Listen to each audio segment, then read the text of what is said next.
First question से। First question basically सिर्फ और सिर्फ किसके ऊपर है, आपका डेप्रिसिएशन के ऊपर है। आपको कैलकुलेट करना है कि आपका डेप्रिसिएशन कितना होगा। ठीक है, एकदम ध्यान से हम इस क्वेश्चन को डिस्कस करेंगे, एक एक पॉइंट को पढ़ेंगे और फिर आगे हम सॉल्व करेंगे। ठीक है, देखिए क्वेश्चन क्या है।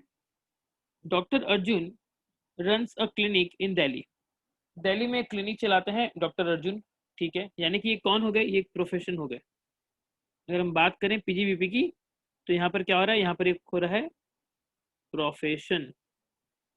ठीक है, because he is a doctor, इनका क्लिनिक है दिल्ली में। As per new rule in the city, private cars can be plied in the city, private cars can be plied in the city only on alternate days. आपको पता ना दिल्ली में odd even वाला rule चला था। Odd even मतलब एक दिन ऑड नंबर वाली गाड़ी चलेंगी, एक दिन इवन नंबर वाली गाड़ी चलेंगी। तो एकदम कंप्लीटली प्रैक्टिकल जो रियल लाइफ में किसी के साथ होगा ना, वैसा वाला केस उठाकर इस क्वेश्चन में डाला गया है। ठीक है, इसने वो कार खरीदी, कब खरीदी, he has purchased a car on 25 सितंबर 2019। 25 सितंबर को उसने कार खरीदी। ठीक है, किस लिए खरीदी, for the purpose of his medical profession. ठीक है, उसने अपने बिजनेस पर्पज के लिए ही उस कार को खरीदा है। कब खरीदा, 25/9/2019। अब ये डेट इसलिए दिया है ताकि आप लोग देख सको कि आपका ये पर्टिकुलर एसेट इस फाइनेंशियल ईयर में 180 डेज से ज्यादा यूज हुआ है कि नहीं हुआ। बिकॉज इनकम टैक्स एक्ट क्या कहता है, if asset use for 180 days और मोर, देन आप क्या करोगे, 100% डेप्रिसिएशन दिखा सकते हो। लेकिन अगर आपका एसेट पिछले साल में 180 दिन से कम हुआ था, तो आप 50% डेप्रिसिएशन क्लेम करोगे। तो इसीलिए for the purpose of this 180 days आपको क्या दिया गया क्वेश्चन में, डेट दिया गया है कि उसने कार कब खरीदी, 25/9/2019 को। ठीक है, आगे बढ़ते हैं। Cost of the car excluding GST, basic value कितनी है, 15 लाख रुपए की है। उसके ऊपर दिल्ली का जीएसटी लगा 14%, सेंट्रल का लगा 14%। यानी कि इसको सिंपली बोलूं, this is your CGST, this is your UTGST। UTGST मतलब यूनियन टेरिटरी जीएसटी। ठीक है, आपको पता होगा जीएसटी का दो भाग होता है, एक सेंट्रल का होता है, दूसरा स्टेट का होता है। ठीक है, तो दिल्ली का और आपका सेंट्रल का, अच्छा ये भी आपका स्टेट जीएसटी पढ़ लो इसको, state GST. Then total car का प्राइस कितना हो गया, 19,20,000 रुपए। आगे क्वेश्चन क्या बोलता है सुनिए।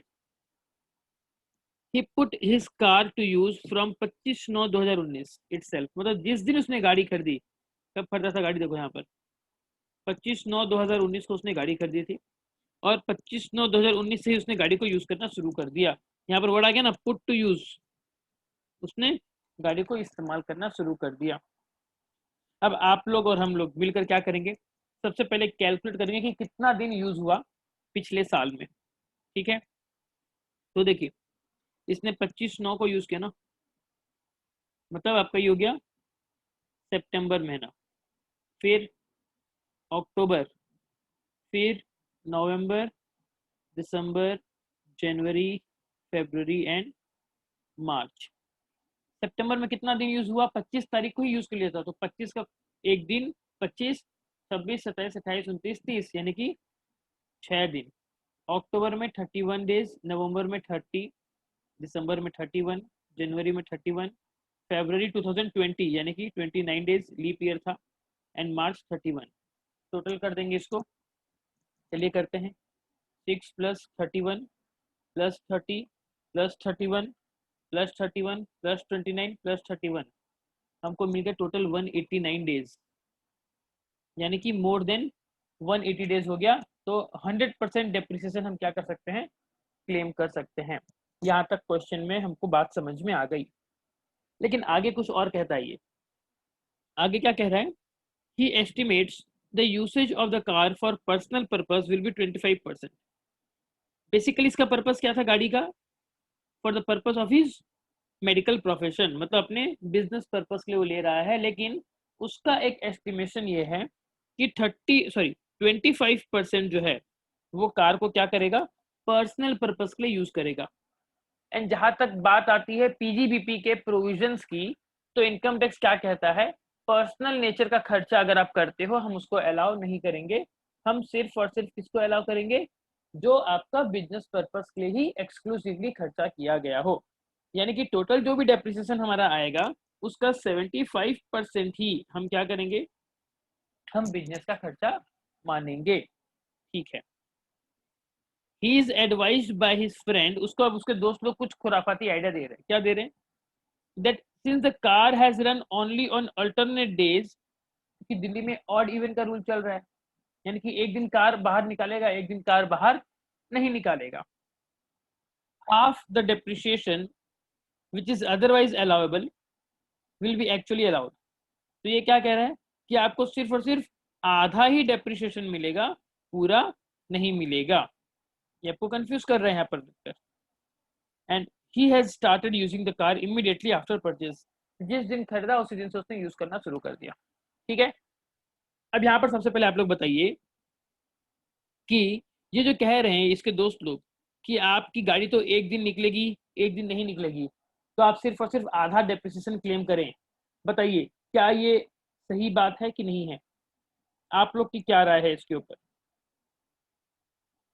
आप लोग क्या कहते हो?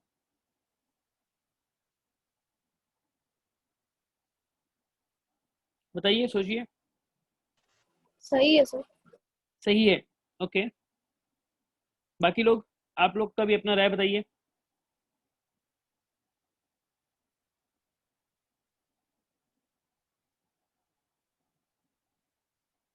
बाकी लोग होश में हो या सो गए हो? प्लीज पार्टिसिपेट कीजिए वरना कुछ समझ में नहीं आएगा आपको।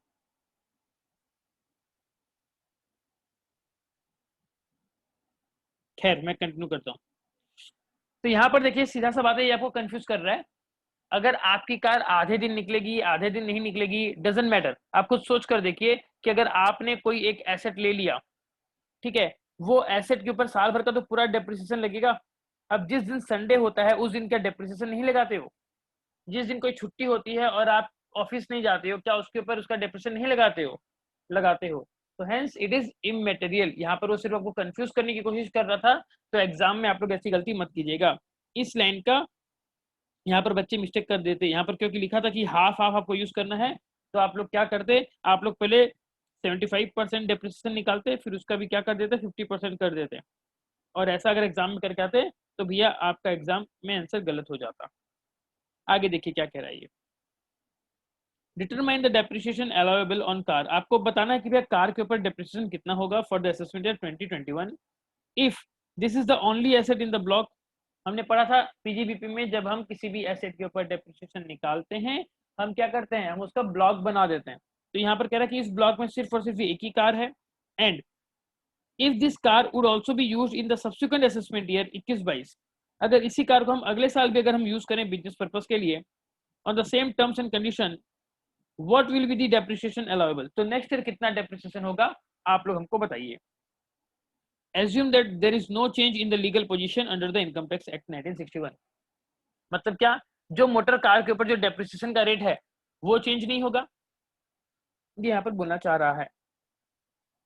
फटाफट बताइए क्या आपको क्वेश्चन समझ में आया? बहुत ही अच्छा क्वेश्चन है आपका कंसेप्ट के हिसाब से, एग्जाम में ऐसे क्वेश्चन की आप एक्सपेक्टेशन कर सकते हो। बताइए क्या आपको क्वेश्चन समझ में आया? देवियों और सज्जनों बताइए, क्वेश्चन में कोई डाउट?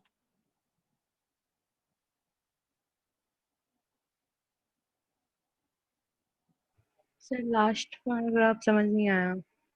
लास्ट वाला बोल रहा है कि आपको 2 साल का डेप्रिसिएशन निकालना है, दैट्स इट। मतलब हमको फर्स्ट ईयर का तो निकालना ही निकालना है, उसके अलावा दूसरे साल का भी, मतलब असेसमेंट ईयर 20-21 का हमको निकालना है डेप्रिसिएशन, साथ ही साथ असेसमेंट ईयर 21-22 का भी आपको डेप्रिसिएशन निकालना है। मतलब क्या, इस साल का हम क्या करेंगे, WDV निकाल लेंगे, रिटर्न डाउन वैल्यू उस एसेट का, और इस रिटर्न डाउन वैल्यू के ऊपर अगले साल फिर से जो कार की जो डेप्रिसिएशन रेट है उतना रेट लगा देंगे, और सेकेंड ईयर में कितना डेप्रिसिएशन अलाउ होना चाहिए वो हम निकालेंगे। ये वो बात बोलना चाह रहा है। क्लियर यहाँ तक? तो चलिए अब हम देखते हैं इसका आंसर वाला पार्ट। आगे बढ़ने से पहले एक चीज और बता दूं आपको मैं कि मोटर व्हीकल जो है, मोटर कार जो है, इसके ऊपर जो जीएसटी पे किया है ना, इस जीएसटी का इनपुट टैक्स क्रेडिट नहीं मिलता।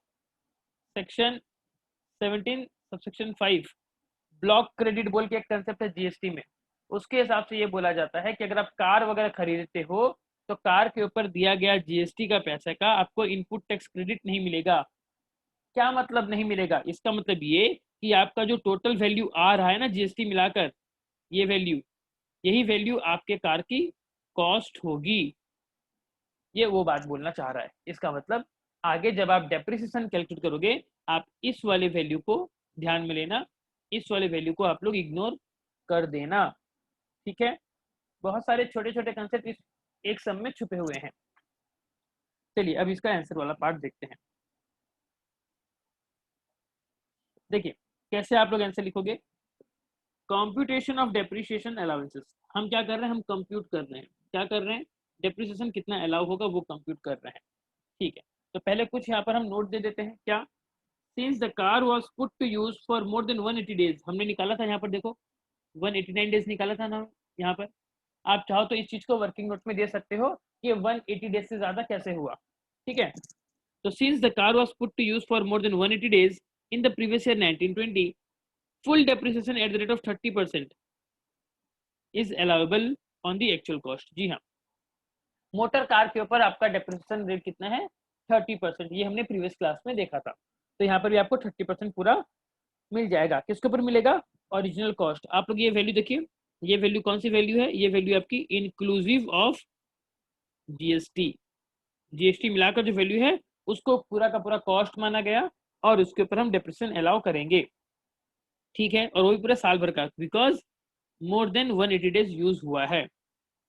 लेकिन 25% आप पर्सनल यूज कर रहे थे तो इसलिए सिर्फ और सिर्फ बिजनेस में 75% अलाउ होगा।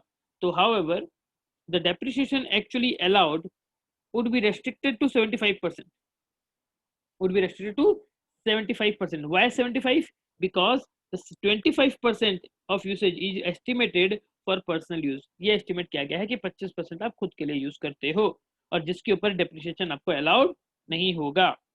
तो हेंस डेप्रिसिएशन आपका करंट ईयर में कितना हो जाएगा? प्रीवियस ईयर के लिए जो हमारा टोटल कॉस्ट था, दिस इज आवर कॉस्ट 19,20,000, इसका 30% और वो 75%। क्यों? 25% आपका पर्सनल यूज के लिए था। तो ये हमारा हो गया एनुअल डेप्रिसिएशन टोटल इतना। इसका हम क्या कर देंगे? 75% कर देंगे जितना हमको अलाउ होगा, बिकॉज 25% अलाउ नहीं है।